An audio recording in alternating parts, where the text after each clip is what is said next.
Channel کو subscribe کیجیے اور بیل آئیکن پر کلک کیجیے تاکہ آپ کو تمام ویڈیوز بلا تاخیر ملتی رہیں، اور ویڈیو پسند آنے پر اسے لائک، شیئر اور کامنٹ کرنا مت بھولیے۔ پیارے، ہم نے تجھے قیامت کے دن کی سواری یہ اونٹنی دینی ہے، تو شاید میرے آقا کے دل میں خیال پیدا ہوا ہوگا کہ اللہ اگر سواری دینی ہے تو گھر بھی دے، گراج بھی دے، ڈیرا بھی دے۔ تو حدیث بخاری میں ہے کہ جب سارے انسان اکٹھے ہو کے حضرت عیسیٰ کے پاس جائیں گے کہ ہماری بخشش کیجئے، اللہ سے شفاعت کرائیے، پہلے نبی تو یہ کہتے رہے نا کہ کسی اور کے پاس چلے جاؤ۔ جب حضرت عیسیٰ کے پاس سارے پہنچیں گے تو حضرت عیسیٰ فرمائیں گے اذهبوا الى دار محمد، کر تو میں بھی تمہارے لیے آج کچھ نہیں سکتا، مگر چلے جاؤ مصطفیٰ کے ڈیرے پر، وہاں جاؤ گے ساری مشکلیں آسان ہو جائیں گی۔ ڈیرا لفظ دار علماء سے پوچھئے، دار کا لفظ لوگ علماء گھر کرتے ہیں، لیکن دار کا معنی ڈیرا بھی ہوتا ہے۔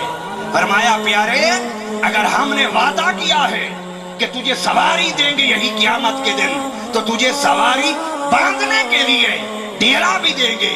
پھر اللہ سے میرے آقا نے کہا اللہ قیامت کے دن سارے نبی انکار کر دیں گے کہ ہم رب سے شفاعت نہیں کرا سکتے، میں نے ساری انسانیت کی شفاعت کرانی ہے، تو انہیں بٹھانے کے لیے، آب کوثر پلانے کے لیے ڈیرا بھی تو چاہیے۔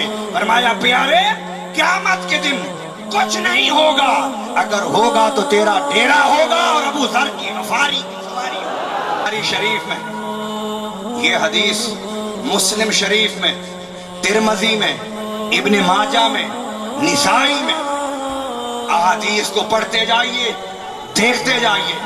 بخاری نے یہ حدیث کتاب التوحید میں لکھی ہے۔ میں سوچتا رہا بات حضور کے ڈیرے کی ہے اور عنوان باندھا توحید کا، اس کا کیا مطلب ہے؟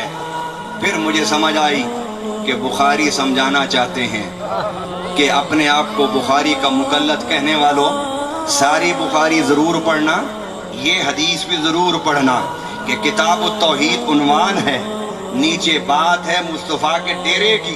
بتانا یہ چاہتا ہوں کہ توحید مکمل ہی تب ہوتی ہے جب یہ عقیدہ بنا لیا جائے کہ قیامت کے دن مشکل کشائی اگر ہوگی تو مصطفیٰ کے ڈیرے سے ہوگی۔